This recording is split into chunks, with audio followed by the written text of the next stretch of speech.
Our channel physics as I feel you. तो आज हम पढ़ाने वाले हैं लेक्चर नंबर 3 जो कि क्लास 10 लाइट का है। हम एक पूरा एक चैप्टर कंप्लीट कर रहे हैं। पिछले 2 लेक्चर हो चुके हैं जिसमें पहले लेक्चर में हमने बताया था बेसिक इंट्रोडक्शन लाइट के बारे में, प्रॉपर्टीज, रिफ्लेक्शन।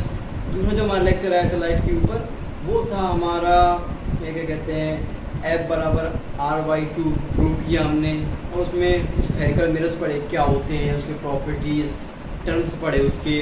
तो आज हम लेक्चर लेके आए हैं इमेज फॉर्मेशन बाय मिरर, जिसमें हम अलग अलग पॉइंट में इमेज उसको ऑब्जेक्ट को रखेंगे यानी कि वस्तु को रखेंगे, फिर देखेंगे उसकी जो प्रतिबिंब है यानी कि इमेज कहाँ पे बनती है। और हमको आज कुछ F = R/2 के अच्छे न्यूमेरिकल्स हैं, उनको भी हम शुरू में प्रैक्टिस कर लेंगे। तो चलिए इसी के साथ शुरू करते हैं। तो फिजिक्स का फील्ड लेने के लिए तैयार हो गए हो, चलिए शुरू करते हैं। तो एक न्यूमेरिकल है जो कि F = R/2 के लिए है, उसको आइए प्रैक्टिस करते हैं। तो मैं लिख देता हूँ एक उत्तर पर मैं कहता हूँ कि F =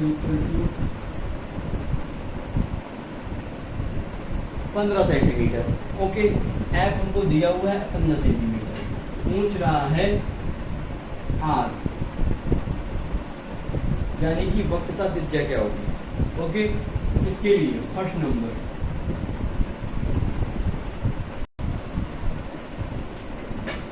उत्तल दर्पण,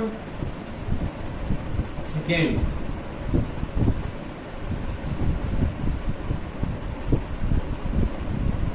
अवतल दर्पण।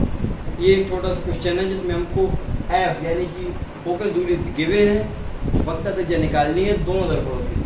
तो आइए इसको ट्राई करते हैं। तो मैं आपको एक सिखा देता हूँ,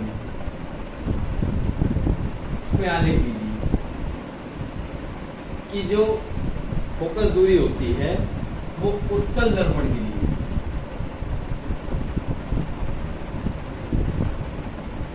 फोकस दूरी उत्तल दर्पण के लिए हमेशा क्या होती है? पॉजिटिव। ओके, और अवतल दर्पण के लिए फोकस दूरी क्या होती है? नेगेटिव।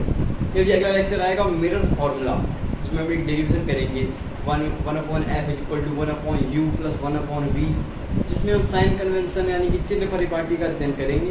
फिलहाल अभी के लिए इतना काफी है कि उत्तल दर्पण में फोकस दूरी हम पॉजिटिव लेते हैं और अवतल दर्पण की फोकस दूरी नेगेटिव लेते हैं। तो ये जो न्यूमेरिकल हमारे सामने आई इसको सॉल्व करते हैं। इसमें क्या है कि F दिया हुआ तो हमको इसका सॉल्व, हमको पता हुआ है कि रिलेशन क्या होता है F और R के बीच में। पहले उत्तल के लिए लेते हैं, तो उत्तल दर्पण में F क्या होता है? पॉजिटिव। तो हम लिख लेंगे F = +15 सेंटीमीटर। ओके, अब फॉर्मूला क्या होता है? F = R/2। ओके, F हमको गिवन है, या यहाँ से लिख सकते हो R = 2F।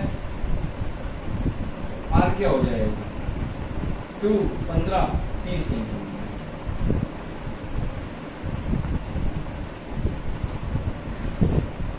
ये फर्स्ट हो गया। इसका सेकेंड पार्ट यहाँ देख लेते हैं। इसमें कह रहा है अवतल दर्पण के लिए निकालिए। तो हमको जैसे कुछ पता है कि अवतल दर्पण के लिए जो फोकस दूरी होती है वो नेगेटिव होती है, तो बस यहाँ पे नेगेटिव रख देंगे। F = -15 centimetre. ओके, तो इसमें सूत्र हमको पता है R = 2F हो जाएगा। ओके, तो R क्या आ जाएगा? 2 × -15 यानी कि R बराबर -30 सेंटीमीटर। तो इस प्रकार कुछ बोर्ड में अगर आ सकते थे तो ये निकल करा दिया। अब जो अगला टॉपिक हमारा इमेज फॉर्मेशन बाय मिरर यानी कि दर्पणों के द्वारा प्रतिबिंब का बनना, उस टॉपिक पे चलते हैं। चलिए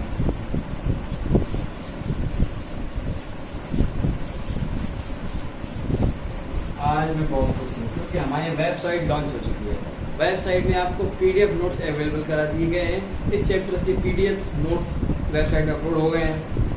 वेबसाइट की लिंक आपको हमारी डिस्क्रिप्शन में मिल जाएगी, आप वहाँ पर जाके PDF नोट डाउन कर सकते हैं, या फिर आप ये पे नोट्स बना सकते हैं जैसा आपको बेहतर लगे। तो हमारा जो टॉपिक हमारा दर्पणों के द्वारा प्रतिबिंब का बनना, तो उसके लिए हमको कुछ सिंपल से रूल समझने हैं।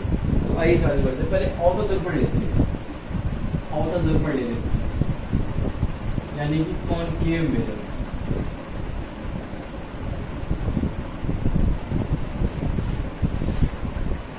इसके कुछ सिंपल से 3 रूल हैं जो हमको इमेज फॉर्मेशन याद रखने के लिए इनको देख लेते हैं। फर्स्ट रूल है क्या है कि जैसे कि एक मैंने मिरर बना लिया, ओके, तो जब ये क्या है, जो होगा पोल, बताया था मैंने, पोल दर्पण के मध्य का भाग पोल। सेकेंड ये क्या होता है यहाँ पे मुख्य कहते हैं यहाँ पे सी होती है इसकी, जो कि गोली दर्पण का केंद्र, गोली पृष्ठ का वक्ता केंद्र कहलाता है, जिससे वह गोली पृष्ठ निकाला गया। यदि आप सबको ये सब जानना है तो आप इसकी दूसरा वीडियो मैंने इसमें डिस्कस किया है, इसकी लिंक मैंने डिस्क्रिप्शन में दे दी है, या आप अपनी बुक्स वगैरह से या कोचिंग स्कूल किसी तरीके से पढ़ लीजिए तो आप याद हो जाएंगे। ओके, तो हमने आपको बताया भी था कि मुख्य फोकस क्या होता है। जब पैरेलल रेज आती है प्रिंसिपल एक्सिस के पैरेलल, तो परावर्तन होके किसी बिंदु पर एकत्रित हो जाती है, प्रतीत होती है। तो ये जब कोई मैं प्रिंसिपल एक्सिस के पैरेलल रे लाऊंगा, ओके, यानी कि समांतर किरणें लाऊंगा, तो परावर्तन के बाद इस बिंदु पर केंद्रित हो जाएंगे।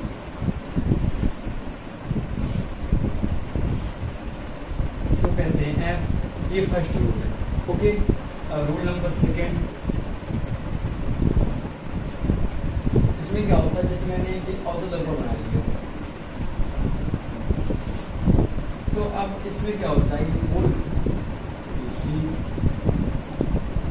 जस्ट उल्टा होता है, मतलब जो रास्ता प्रकाश ट्रेवल करके आई है, अगर मैं उसको धक्का दे दूं, यानी मैं पुश कर दूं, सेम उसी रास्ते चली जाती है, समझ रहे हैं। जैसे कि जो मैं यहाँ पे फोकस है, मैं यहाँ पे कोई सोर्स ऑफ लाइट रख दूँ, ठीक है, मैं कोई यहाँ पे लाइट यानी प्रकाश का कोई केंद्र रख दूँ, यानी कि माध्यम पे रख दिया, टॉर्च जला दूँ इस प्रकार, तो जो इससे जो रे चलेंगी इस प्रकार से चलेगी,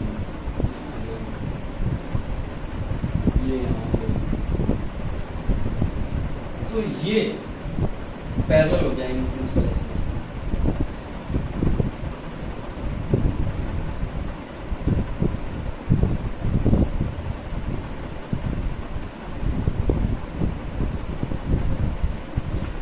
समझ रहे हैं। पहला रूल क्या था हमारा, जब किसी दर्पण मतलब आउटर दर्पण के प्रिंसिपल एक्सिस से अगर पैरेलल रे आएंगी तो वह परावर्तन या मतलब परावर्तन के पश्चात वह मुख्य फोकस पर केंद्रित हो जाती है। ये पहला रूल था।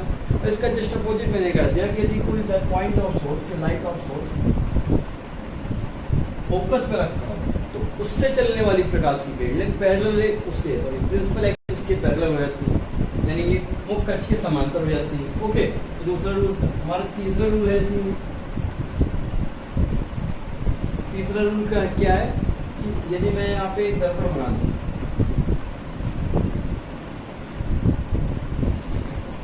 ये वक्ता केंद्र सी, यदि कोई किरण वक्ता केंद्र सी से क्रॉस करती है, यानी कि सेंटर ऑफ कर्वेचर यानी वक्ता केंद्र में अगर आपतित होती है तो वह किरण इस प्रकार आपतित हुई, उसी माध्यम से पुनः निकल जाएगी।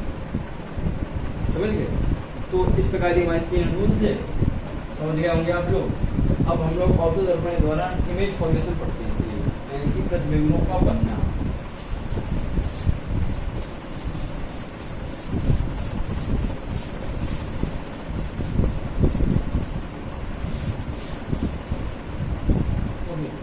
तो सबसे पहले एक लाइन से अनंत से लेके आएंगे हम वस्तु को, और कहते हैं फोकस तथा ध्रुव के मध्य तक दर्पण में वस्तु को रखेंगे। फिर देखते हैं कहाँ कहाँ किस किस तरीके से किस किस प्रकार से इमेज बनती है। चलिए देखते हैं। जो हमारा पहला है इसमें पहली स्थिति,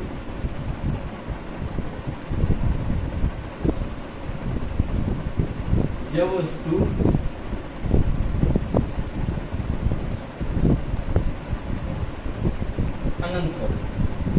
ठीक है, जब वस्तु अनंत पर हो। तो मैं यहाँ पे बना लेता हूँ,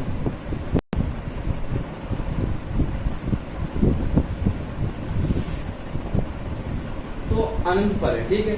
हम बता चुके हैं आपको कि अनंत है, तो अनंत यानी कि ये नहीं होता कि अनंत ही है। अनंत का मतलब क्या, अनंत क्या होता है, एक रिलेटिव टर्म, समझ रहे, रिलेटिव टर्म का मतलब क्या होता है। अब जैसे कि ये चौक है, ओके, तो ये चौक मेरे लिए क्या है, स्मॉल छोटी चीज़ है। यदि मैं इसको चींटी के सामने रख दूँ, चींटी के बिल्कुल आंखों के सामने रख दूँ, तो उसको क्या लगेगा, अनंत, वो उतनी बार देख ही नहीं पाएगी, उसके लिए अनंत, यानी कि रिलेटिव टर्म है अनंत।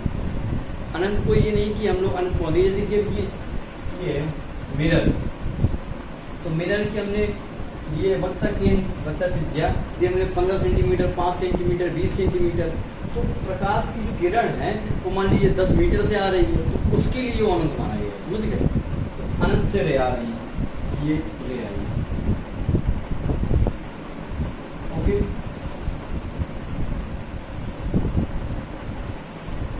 कहाँ से, इन्फिनिटी से। तो आपको पता है कि जब कोई प्रकाश किरण अनंत से आती है तो वह दर्पण से परावर्तन के साथ मुख्य कक्ष पे वो आती है केंद्रित, मुख्य कक्ष की परिभाषा से है, ओके। तो ये यहाँ पे बन जाएगा हमारा प्रतिबिंब, सो रखते हैं आई, ओके। तो अब लिख देंगे है किस प्रकार का प्रतिबिंब, प्रतिबिंब कैरेक्टरिस्टिक देना पड़ता है, यानी कि इसके बारे में बताना पड़ता है। प्रतिबिंब एक एक पॉइंट बता देंगे। पहली चीज प्रतिबिंब क्या होता है, अवतल दर्पण हमेशा उल्टे, यानी कि उल्टे प्रतिबिंब बनाता है, उल्टे और वास्तविक, आभासी नहीं होती, आभासी बनाता है उत्तल, उल्टे बनाता है और वास्तविक बनाता है। एक स्पेशल केस होता है जो हम लास्ट में पढ़ेंगे, उसमें वो सीधी बनाता है, और उसमें क्या लिखेंगे हम, पहला पॉइंट जो हमारा है प्रतिबिंब क्या है, उल्टा, एक कॉमा,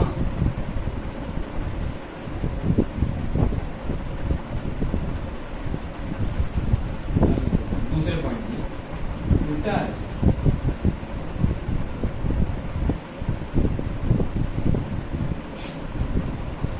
वास्तविक, ठीक है, वास्तविक प्रतिबिंब रहेगा।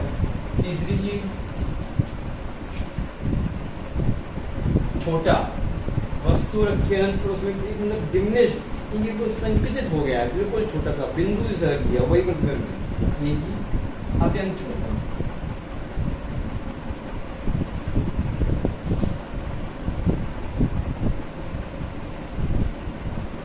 इसको कह सकते हैं 10:2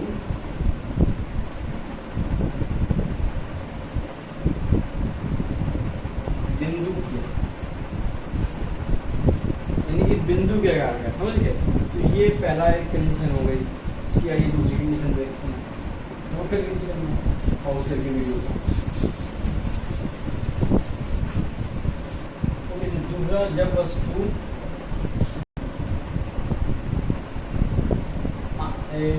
वस्तु अनंत और काम,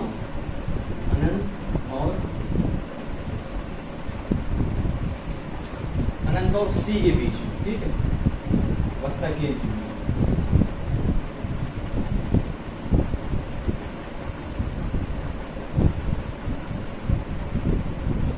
ठीक है। तो ये हमारा दूसरी कंडीशन, इसमें क्या करेंगे कि हम एक दर्पण बनाएंगे, ठीक है, प्रॉब्लम नहीं। तो ये वक्ता केंद्र है यहाँ सी, तो यहाँ पे मैं रख देता हूँ, ये मैंने वस्तु रखी, क्योंकि वस्तु मान लेता हूँ ए और बी, ए भी वस्तु है भाई, ठीक। अब इसका हमें कराना है प्रतिबिंब कहाँ बनेगा, तो हम एक रे, इससे बिल्कुल एक पैरेलल रे आते हैं,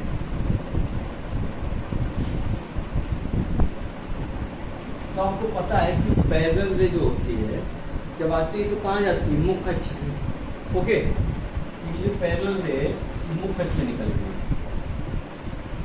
ये है, ठीक।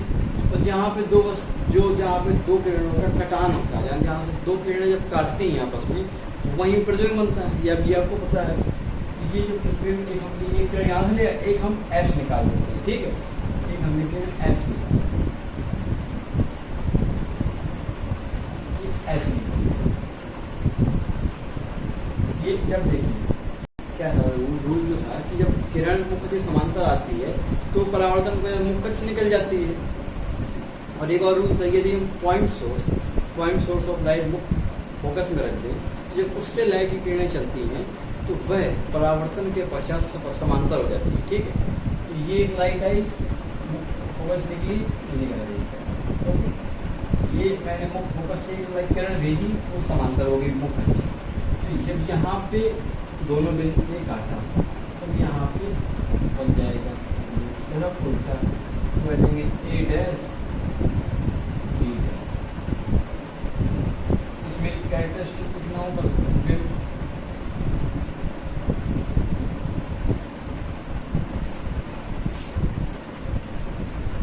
फर्स्ट उल्टा रहेगा तो आपको पता उल्टा हर कंडीशन में रहेगा सिवाय एक स्पेशल केस। सेकेंड वास्तविक,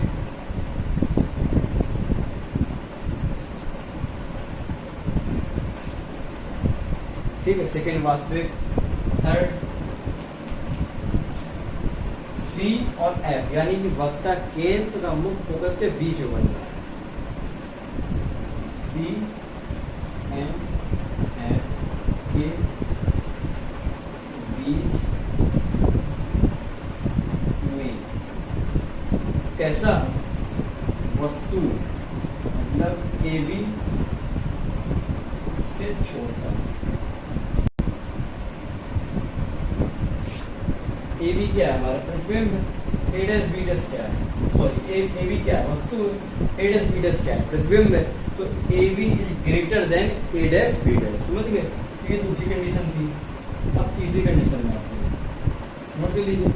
आप लोग अगर पटरी और वगैरह से पेंसिल वगैरह से बनाएंगे आराम से तो इसमें बिल्कुल सही कैलकुलेशन बनेगा, क्योंकि हम लोग को तो पता है रिजल्ट आने वाला क्या है, रिजल्ट क्या आएगा, क्या आप दिन बनना है। तो आप इसको पटरी से बिल्कुल आराम से पी यहाँ मतलब फोकस से फोकस दूरी, ये जो डिस्टेंस होता है ऊपर होता है, ये डिस्टेंस इक्वल कीजिए, पटरी से रेल आई है उसको क्रॉस कीजिए तो बन जाएगा। ओके, तो ये दूसरी कंडीशन हो गई। Condition number 2। अब 3 देखते हैं।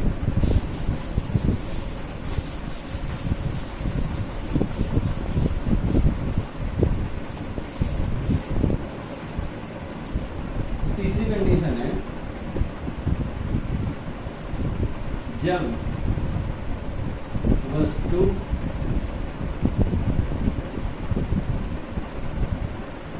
सी पर,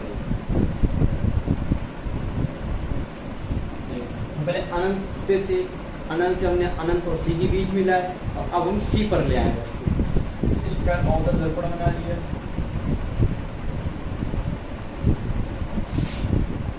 मोकच खींचा, ध्रुव, ये सी, यहाँ मैं एफ कह देता हूँ, ये मैं सी करे बच लिया हूँ यहाँ से, ए बी, ठीक।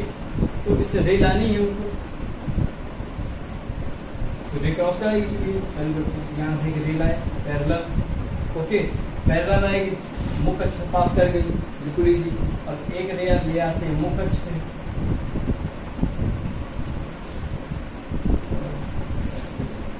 जब ये आएगी तो थोड़ा सा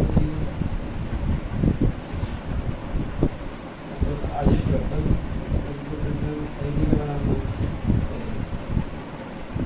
थोड़ा सा लाइन डेवलप हो गई, पहले इसका थोड़ी सी दूरी पी एफ लगा था ना, एक कैलकुलेशन चलिए तब बन पाएगा, नहीं गलत कर देंगे डायग्राम। पी ये पहले एक से पी यहाँ पे, ये मैं ऐसा थोड़ी करके इससे मैं देता हूँ बी, मेरा पी इतना सी, तो यहाँ पे सी बन जाएगा, यहाँ पे एफ बन जाएगा, यहाँ पे पी, ठीक है। यहाँ पे मैं वस्तु रख देता हूँ उसके बाद, ये मैंने वस्तु रख दिया आराम से, ठीक। ए क्या है बी, इससे बिल्कुल पैरेलल ले आइए, पैरेलल आएगी कहाँ से निकलेगी, मुख अक्ष से। ये आपको पता है कि जब किसी मुख अक्ष के पैरेलल रे आती है तो वो फोकस जाती है, यानी कि फोकल से चली गई। अब यदि मैं मुझे फोकल से क्रॉस कराऊँ तो क्या हो जाएगी, फोकल से क्रॉस करने क्या हो जाएगी, पैरेलल हो जाएगी। देखिए ये मतलब क्या सी पे बना ही ये देखिए, ध्यान से देखें अगर आप सिमेट्री से जियोमेट्री से तो ये एक पल दिख रहे होंगे आपको, पर अगर आप उससे बनाएंगे पटरी वगैरह से मैं दिखाऊंगा आपको तो क्लियर आपको देखेगा। इसकी भी कैरेक्टरिस्टिक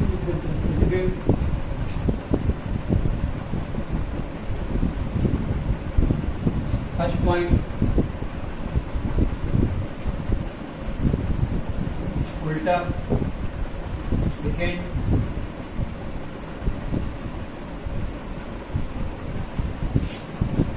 वास्तविक, थर्ड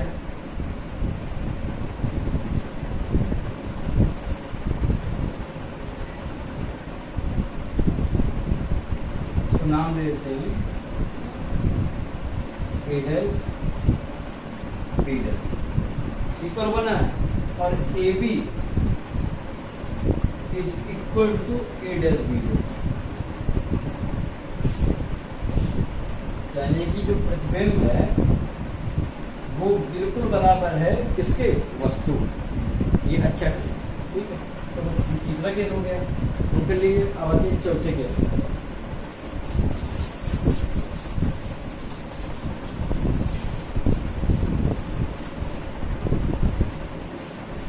चौथा केस, जब वस्तु सी तथा एफ पर के बीच,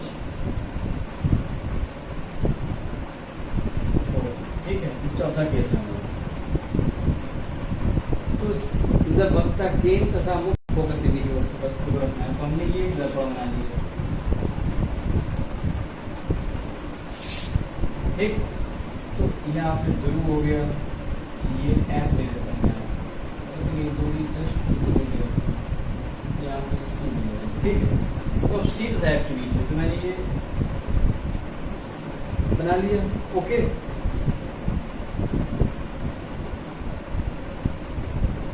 ए बी क्या है, ए बी क्या है, वस्तु, ओके। अब हम रे आनी है, रे एक क्रॉस कराएंगे, एक फोकस से क्रॉस करा देंगे, एक पैरेलल रे आएंगे। देखिए पैरेलल रे क्या आता हूँ तो कहाँ से चली आएगी, फोकस से क्रॉस कर जाएगी। तो इस तक एक मैं यहाँ से ले आता हूँ फोकस से, तो क्रॉस कर जाए कहाँ से, इससे। तो कह रहा हूँ सिमेट्री बहुत जरूरी है इसमें,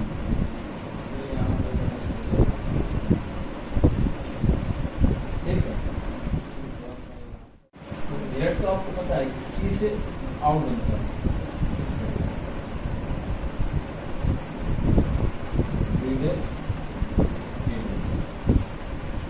तो देखिए क्या किया मैंने कि सी और एफ में जो वस्तु को रखा तो उसका जो प्रतिबिंब है वो कहाँ बना, सी से आउट, मतलब सी से बाहर की ओर। कैसा, बड़ा भी है, अब बड़ा बनना चालू हो गया प्रतिबिंब। तो ये लिख लेते हैं प्रतिबिंब कैरेक्टरिस्टिक,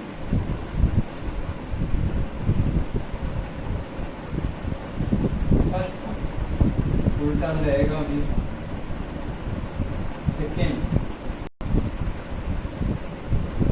वास्तविक, यानी कि हम इसको देख सकते हैं अपनी आंखों से, आभासी नहीं।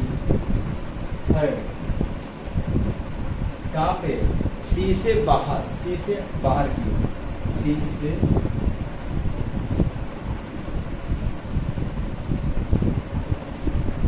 बाहर,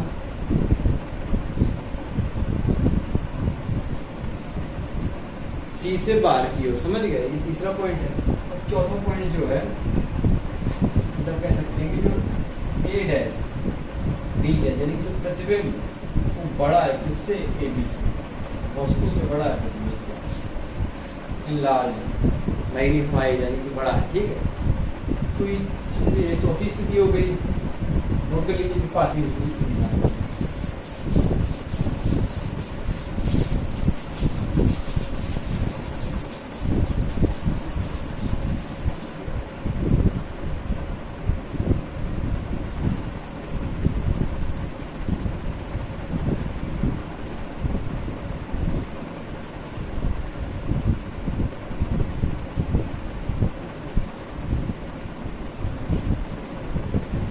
जब वस्तु फोकस पर हो, यानी कि एफ पर हो। ठीक है, तो आइए इसको देखते हैं कि ये मैंने इस प्रकार ले लिया।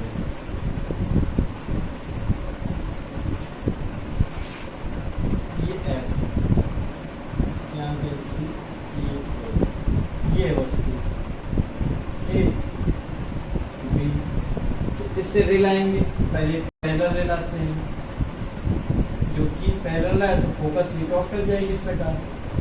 एक अब देखिए, एक हम पैरेलल रे लाए, ठीक है, फोकस से क्रॉस कर गए। अब सेकेंड रे जो हम फोकस से लाते थे उसको फोकस को क्रॉस नहीं करा सकते। ठीक है, हम क्या करेंगे, इसको मिरर से बनाएंगे।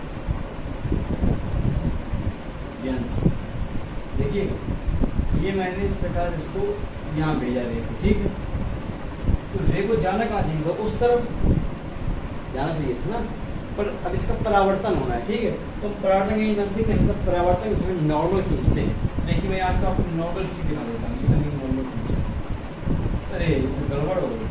नॉर्मल तो आप पिलर से क्रॉस कर गए, यानी कि यहाँ बना के रखता हूँ, ये मान लीजिए कल है और ये मैंने परपेंडिकुलर नॉर्मल खींचा और यही रे है। इसका मतलब क्या है कि ये यहीं से वापस जाएगी, यानी कि डेल्टा आई कोण आई इक्वल टू 0, कोण आर इक्वल टू 0। यो ऐसा कहते हैं हम नॉर्मल इंसिडेंस, यानी कि अविलंब अविलंब प्रतिक्रिया। समझ रहे हैं, अविलंब प्रतिक्रिया क्या कह सकते हैं कि अविलंब के द्वारा हुआ परावर्तन, अविलंब के कारण ड्यू टू नॉर्मल रिफ्लेक्शन कहते हैं एग्जिट। ओके, इस प्रकार ये मैंने यहाँ से किया तो वही नॉर्मल बन जाएगा, क्योंकि उसी रास्ते से वापस आ जाएगी इस प्रकार। ठीक है, समझ गए। तो अब ये देखिए यहाँ से ये क्या है, रे पैरेलल है, पैरेलल रे वेयर मीट्स कहाँ मिलती है समांतर रे, अनंत। आप जानते हैं कि अनंत होता नहीं है कहीं, तो मैं बता चुका हूँ आपको अनंत एक रिलेटिव प्रॉपर्टी है जो कि वस्तु के आकार पर निर्भर करती है। यानी कि ये अगर 15 सेंटीमीटर की इसकी वक्र त्रिज्या है तो अनंत कहीं 15 से 20 मीटर में होगा। ओके, तो इसको मैं मेट देता हूँ और सी एफ कैरेक्टरिस्टिक देख लेते हैं प्रतिबिंब।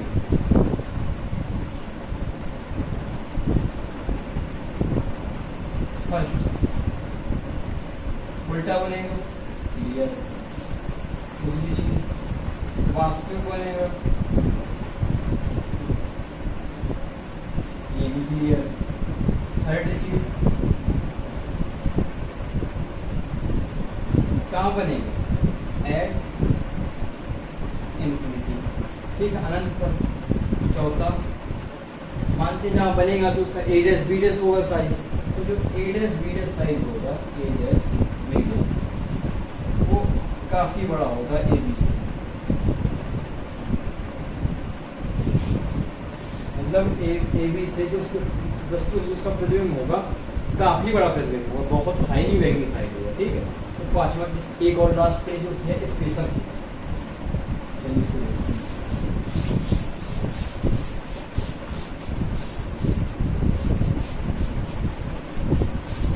अब आता है लास्ट केस, जब वस्तु छठवां देखते हैं, जब वस्तु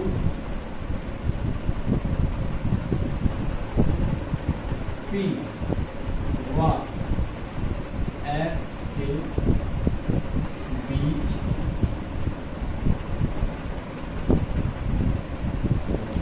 समझ रहे हैं, ये वस्तु P और F के बीच यानी कि ध्रुव और मुख्य फोकस के बीच हो, तो बना लेते हैं दर्पण।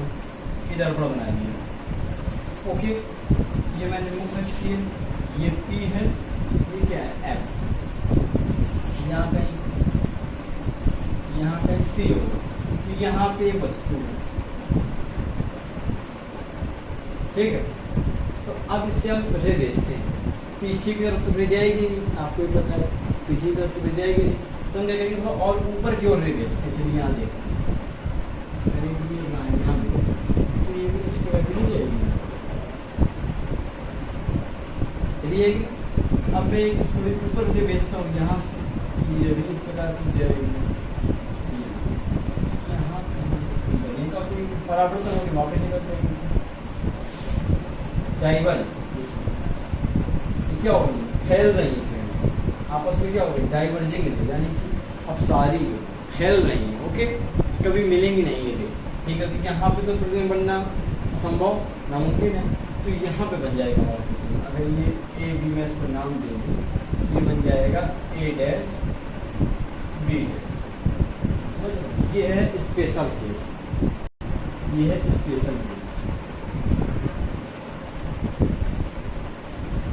ओके, इसका देख लेते हैं कैरेक्टरिस्टिक क्या होता है प्रतिबिंब।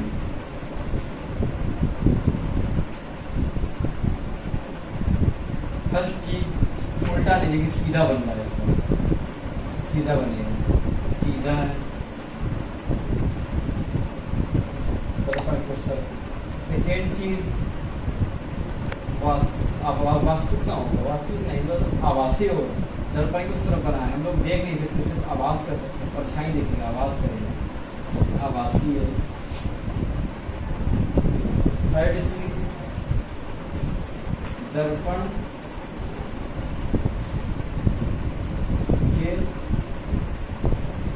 दूसरी तरफ,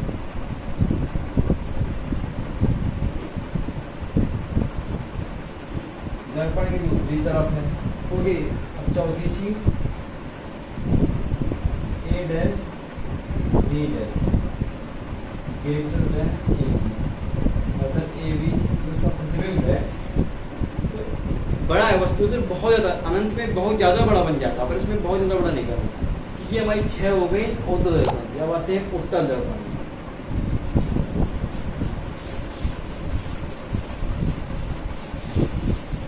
हम लोग पढ़ लेते हैं उत्तर दर्पण की क्या प्रतिबिंब।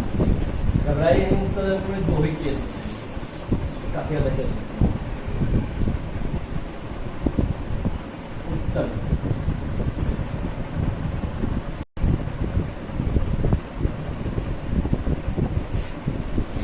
इसके भी रूल होते हैं कुछ बनाने की वीडियो, ठीक है, उसको जल्दी समझ लेते हैं। रूल होते हैं मतलब कि प्रतिबिंब बनाने की, तो आइए उनको भी देख लेते हैं।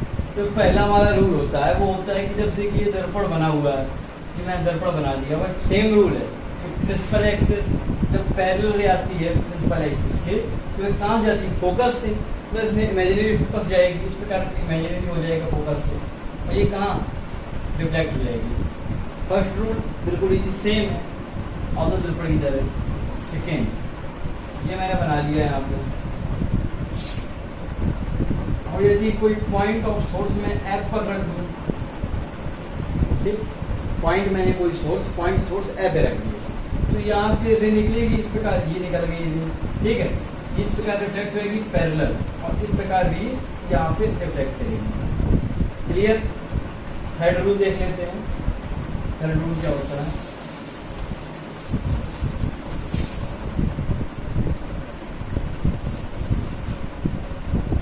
थर्ड रूल ये होता है हमारा, ये मैंने बना लिया अवतल दर्पण, सॉरी उत्तल दर्पण। यहाँ पे कहीं से सी होगा, अगर यदि मैं सी की तरफ कोई रे लाऊं, देखिए मैं सी की तरफ एक रे लाऊं, यहाँ पे डॉट डॉट में सी की तरफ जाएगी, डॉट डॉट आभासी होगी, तो ये कहीं रिफ्लेक्ट नहीं होती, अपने मार्ग में सीधे निकल जाती है। मैंने बताया था आपको नॉर्मल इंसिडेंस, यानी अभिलंब के द्वारा परावर्तन डेटा कोण आई इक्वल टू कोण आर इक्वल टू 0, वही कैसा, ठीक है। तो ये तीनों ये रूल हो गए। अब स्थिति पे आते हैं।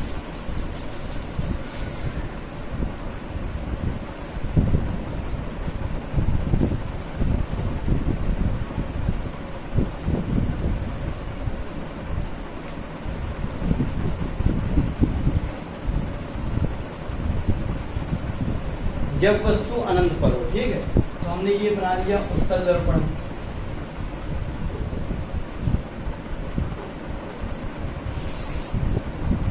ओके, जब वस्तु अनंत पर है, अनंत से क्या आती है, पैरेलल रे आती है, पैरेलल रे आई,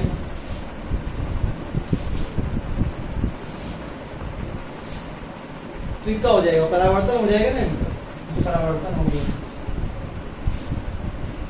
ये क्या होंगे, बस आभासी प्रतीत होंगी, फोकस पे केंद्रित होंगी पर आभासी, क्योंकि ये आभासी दर्पण है। तो यहाँ पे थोड़ा सा बन जाएगा प्रतिबिंब, इसकी कैरेक्टरिस्टिक लिख लेते हैं।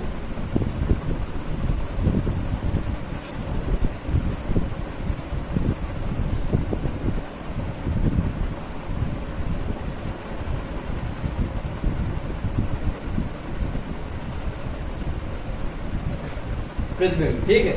तो प्रतिबिंब क्या है? सीधा, सीधा है, ओके।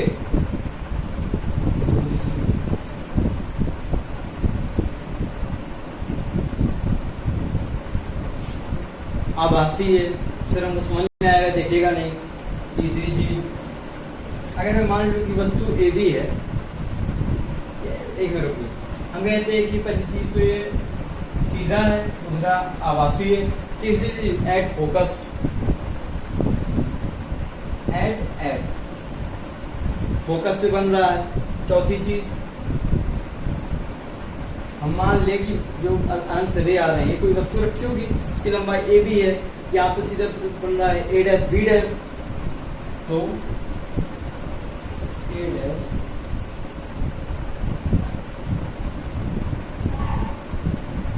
ए डैश बी डैश बहुत ही नियर, मतलब बहुत छोटा है वस्तु, बहुत ही छोटा, ठीक, बहुत छोटा है। बस क्या है, बहुत छोटा है, बस ये चीज है उसमें कि बिंदु किन कह सकते हैं आप, बिंदु पॉइंट रख दिया मैंने, ये पॉइंट, ये रख दिया पॉइंट, यहाँ पे ये रख दिया, इस प्रकार यहाँ पे वस्तु बनी है, ठीक है। तो चलिए दूसरा पॉइंट देख लेते हैं।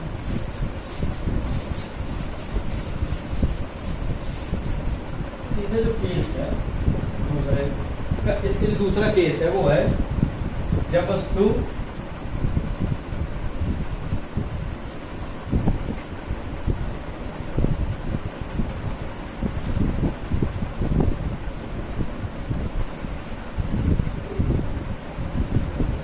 कहीं पर भी हो, अनंत पे ना हो। इसको हम ये भी कह सकते हैं कि ध्रुव और अनंत के बीच में भी कह सकते हैं, क्योंकि देखिए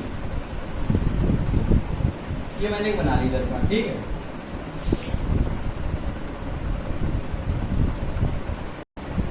तो यार जब मुख्य फोकस भी इस तरफ है, इसके वक्ता केंद्र भी इस तरफ है, तो यहाँ पे क्या है, अनंत और क्या है, ध्रुव, यानी कि बीच में तो होगा, या जिस तरफ कह दिया कि बीच में कहीं भी हो।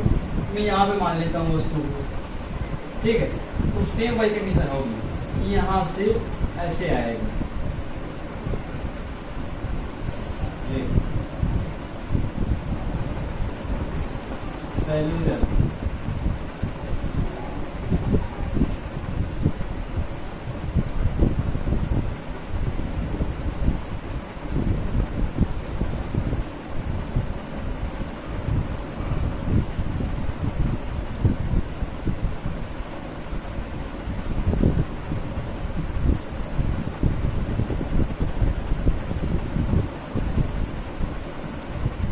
बनता है, ठीक है। मतलब थोड़ा सा और से बनता है।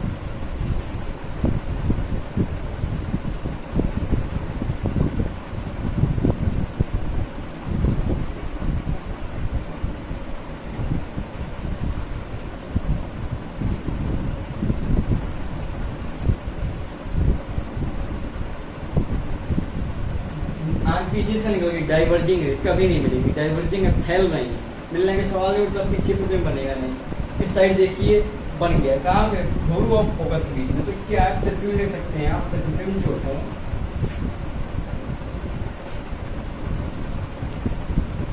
फर्स्ट चीज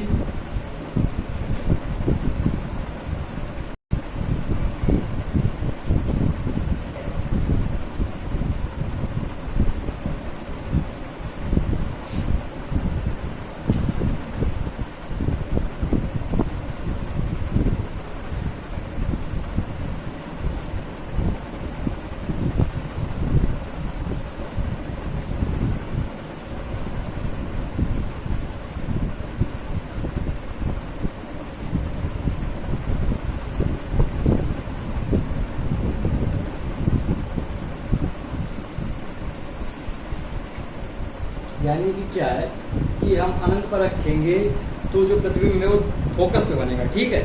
और हम अनंत के अलावा कहीं भी रखें, या कह सकते हैं कि ध्रुव और अनंत के बीच में रखें, तो प्रतिबिंब जो है वो दर्पण की दूसरी हो, मतलब दर्पण की तरफ ध्रुव और सॉरी पी और एफ ध्रुव और मुख्य फोकस के मध्य बनता है हमेशा दर्पण छूट है। इसका मतलब वस्तु छूट है। इसका मतलब कह सकते हैं कि अवतल दर्पण तो अपने से बड़ा प्रतिबिंब बनाता है, समझ रहे हैं। वस्तु से बड़ा प्रतिबिंब कौन बनाता है? अवतल दर्पण। किस केस में? जब सी पे रखी हो या सी और एफ के बीच में रखी हो तो वस्तु से बड़ा बन जाएगा। और अगर हम एफ और पी के बीच में अवतल दर्पण में ले आए तो उसके दूसरी तरफ हमको आभासी प्रतिबिंब मिल जाता है, वो वस्तु से बड़ा। पर जो उत्तल दर्पण है वो हमेशा उल्टा सीधा बनाता है, आभासी बनाता है, और जो प्रतिबिंब होता है हमेशा वस्तु छोटा होता है। ओके, तो इसी के साथ हम इस लेक्चर को खत्म करने वाले हैं। तो आपने अगर नोट किया तो नोट कर सकते हैं, या बैग लेके पॉज करके नोट कर लीजिए, या आप चाहें तो हमारी वेबसाइट www.physicsasigfeelit.blogspot.com हमारा ब्लॉग है, इससे आप हमारे नोट डाउनलोड कर सकते हैं PDF फॉर्मेट में। धीरे धीरे चैप्टर जैसे आते जाएंगे तो उसी आपसे नोट्स के अपलोड कर दिए जाएंगे। Thank you.